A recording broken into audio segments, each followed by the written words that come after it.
Now the Lord has said unto Abram, get out of thy country and from thy kindred and from thy father's house into a land that I will show thee. And I will make thee a great nation, and I will bless thee, and I will make thy name great, and thou shalt be a blessing. And I will bless them that bless thee, and curse him that curse thee. And in thee shall all the families of the earth be blessed. So Abram departed, as the Lord had spoken unto him, and Lot went with him. And Abram was 75 years old when he departed out of Haran. And Abram took Sarai his wife, and Lot his brother's son, and all their substance that they had gathered, and the souls that they had gotten in Haran. And they went forth to go into the land of Canaan, and came into the land of Canaan. They came. And Abram passed through the land unto the place of Shechem, into the plain of Moreh. And the Canaanite was then in the land. And the Lord appeared unto Abram and said unto thy seed, I will give thee this land. To thy seed I will give this land. And there builded he an altar unto the Lord who appeared unto him. And he removed from thence unto the mountain of the east of Bethel, and pitched his tent, having Bethel on the west, and Hai on the east.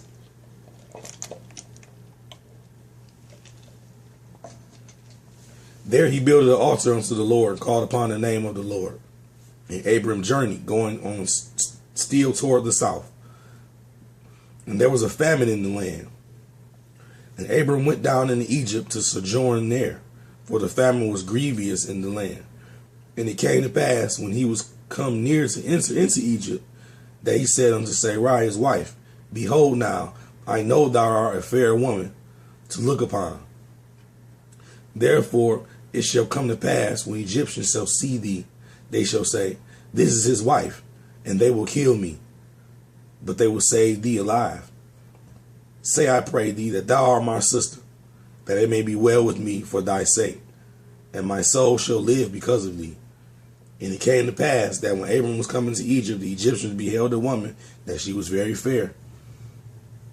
And the princes of the Pharaoh saw her, and commended her before Pharaoh. And the woman was taken into Pharaoh's house. And he entreated Abram well for her sake. And he had sheep and oxen, and he asses and men servants, and maid servants, and she asses, and camels. So he had he asses, men servants, maid servants, she asses, and camels. And the Lord plagued Pharaoh and his house with great plagues because of Sarai, Abram's wife. And Pharaoh called Abram and said, What is this that thou hast done unto me? Why did thou tell me that she was thy wife? Why saidst thou, She is my sister?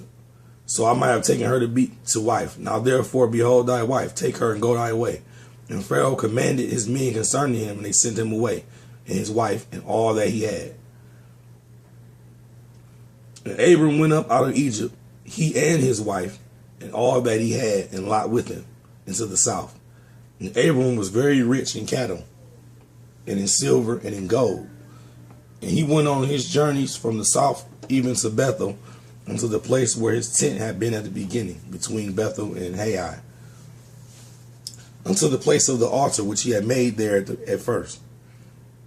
And there Abram called on the name of the Lord. And Lot also, which went with Abram, had flocks, herds, and tents. And the land was not able to bear them, so they might dwell together. For their substance was great, so that they could not dwell together. And there was a strife between the herdmen of Abram's cattle and the herdmen of Lot's cattle. And the Canaanite and the Perizzite dwelled then in the land.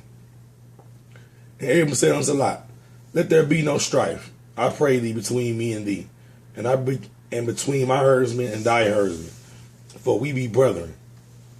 Is not the whole land before thee? Separate thyself, I pray thee, from me.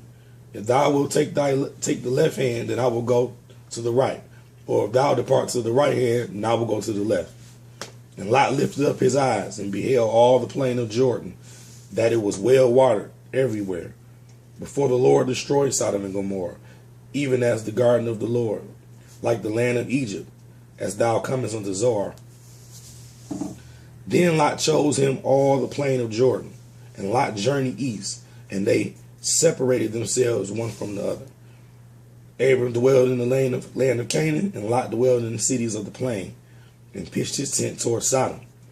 But the men of Sodom were wicked, and the sinners before the Lord exceedingly. And the Lord said unto Abram, after that Lot was separated from him, lift up thy eyes and look from the place where thou art northward, and southward, and eastward, and westward. For all the land which thou seest, to thee I will give it, and thy seed forever. And I will make thy seed as the dust of the earth, so that if a man can number the dust of the earth, then shall thy seed be also numbered. Arise, walk through the land in the length of it, and in the breadth of it, for I will give it unto thee. Then Abram removed his tent, and came and dwelt in the plain of Mamre, which is in Hebron, and built there an altar unto the Lord. And it came to pass in the days of Amraphel, the king of Shinar, Ariach, king of Elasar, and Chedorlaomer, king of Elam, and Tidal, king of nations, that these made war with Barak, king of Sodom, and with Bersha, king of Gomorrah. Shinab, king of Admah, and Shemeber, king of Zeboim, and the king of Bela, which is Zoar. All these were joined together in the valley of Siddim, which is the Salt Sea. 12 years they served Chedorlaomer, and the 13th year they rebelled. And in the 14th year came Chedorlaomer and the kings that were with him, and smote the Rephaims and the Ashtaroth, the Karnaim, the Zuzims in Ham, and the Emims in Shavah, and Kirathaim, and the Horites in their mountains, Seir, unto El Paran, which is by the wilderness. And they returned and came to Emishpat, which is Kadesh, and smote all the country of the Amalekites, and also the Amorites that dwelt in Hazatan Tamar. Y'all got to excuse the pronunciations on this. You know what I'm saying? I'm speaking English. Anyway. And there went out the king of Sodom, and the king of Gomorrah, and the king of Admah, and the king of Zeboim, and the king of Bela, the same is Zoar. And they joined battle with them in the valley of Siddim, with Chedorlaomer, the king of Elam, with Tidal, the king of nations, and Amraphel, the king of Shinar, and Ariach, king of Elasar, 4 kings with 5. And the valley of Siddim was full of slime pits, and the kings of Sodom and Gomorrah fled and fell there. And they that remained fled to the mountain. And they took all the goods of Sodom and Gomorrah and all their victuals, and went their way. And they took Lot, Abram's brother's son, who dwelt in Sodom, and his goods, and departed. And there came one that had escaped, and told Abram the Hebrew, for he dwelt in the plain of Mamre, the Amorite, the brother of Eshcol, the brother of Aner. And these were confederate with Abram.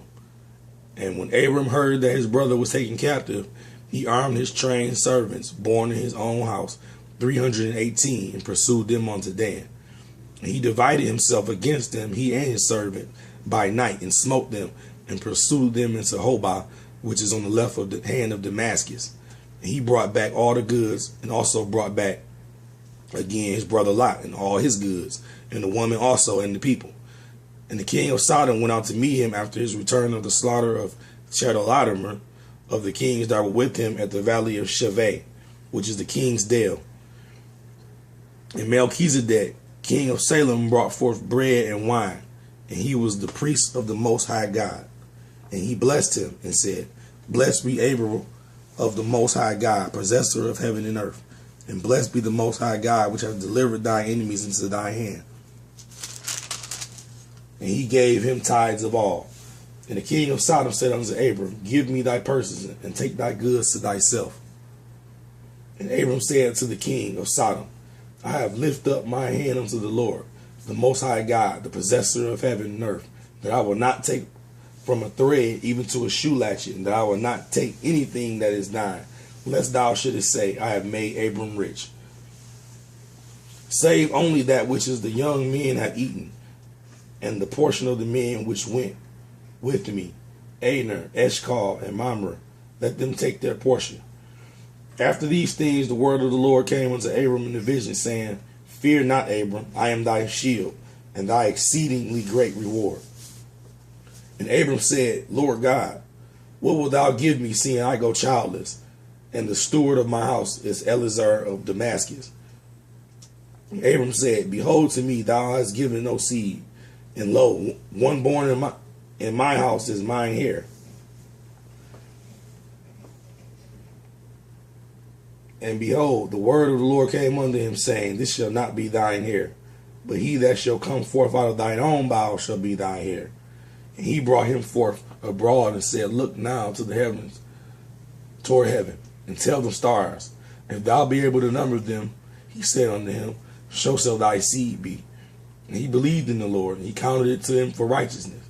And he said unto him, I am the Lord that brought thee out of Ur of the Chaldees to give thee this land and inherit it. And he said, Lord God, whereby shall I know that I shall inherit it? And he said unto him, Take me a heifer of 3 years old, and a she-goat of 3 years old, and a ram of 3 years old, and a turtle dove, and a young pigeon. And he took them all unto these, and divided them in the midst, and laid each piece one against another. But the birds he divided not. When the fowls came down upon the carcasses, Abram drove them away. When the sun was going down, a deep sleep fell upon Abram, and lo, a horror of great darkness fell upon him. And he said unto Abram, Know of a surety that thy seed shall be a stranger in the land that is not theirs, and shall serve them, for they shall afflict them 400 years. And also that nation whom they shall serve I will judge, and afterward they shall come out with great substance. And thou shalt go to thy fathers in peace, and thou shalt be buried in good old age. But in the 4th generation they shall come hither again, for the iniquity of the Amorites is not yet full. And it came to pass that, when the sun went down, it was dark, and behold, a smoking furnace and a burning lamp that passed between those pieces. In the same day the Lord made a covenant with Abram, saying, Unto thy seed I have given this land, from the river of Egypt unto the great river, the river Euphrates.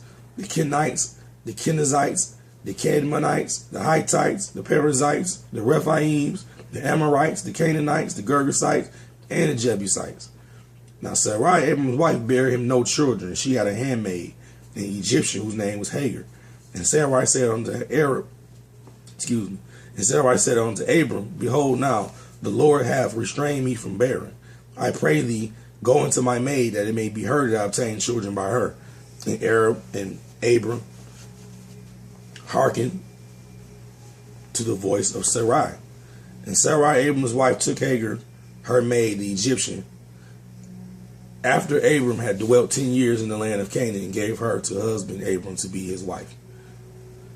And he went unto Hagar, and she conceived. And when she saw that she had conceived, her mistress was despised in her eyes. And Sarai said unto Abram, My wrong be upon thee. I have given my maid into thy bosom. And when she saw that she had conceived, I was despised in her eyes. And the Lord judged between me and thee. But Abram said unto Sarai, Behold, thy maid is in thy hand. Do to her as it pleases thee. And when Sarai dealt hardly with her, she fled from her face. And the angel of the Lord found her by a fountain of water in the mountain, in the wilderness, by the fountains and the way to Shur. And he said, Hagar, Sarai's maid, whence comest thou, and whither wilt thou go? And she said, I flee from the face of my mistress Sarai. And the angel of the Lord said unto her, Return to thy mistress, and submit thyself unto her hands. And the angel of the Lord said unto her, I will multiply thy seed exceedingly, that it shall not be numbered for multitude. And the angel of the Lord said unto her, Behold, thou art with child, and thou shalt bear a son, and shall his name Ishmael. because the Lord hath heard thy affliction. And he will be a wild man, and his hand will be against every man, and every man's hand against him. And he shall dwell in the presence of all his brethren. And she called the name of the Lord that spake unto her. Thou God seest me, for she said, have I also looked after him that seeth me? Wherefore the well was called Beer-lahai-roi. Behold, it is between Kadesh and Bered. And Hagar bare Abram a son, and Abram called his son's name, which Hagar bare, Ishmael. And Abram was 86 years old when Hagar bare Ishmael to Abram.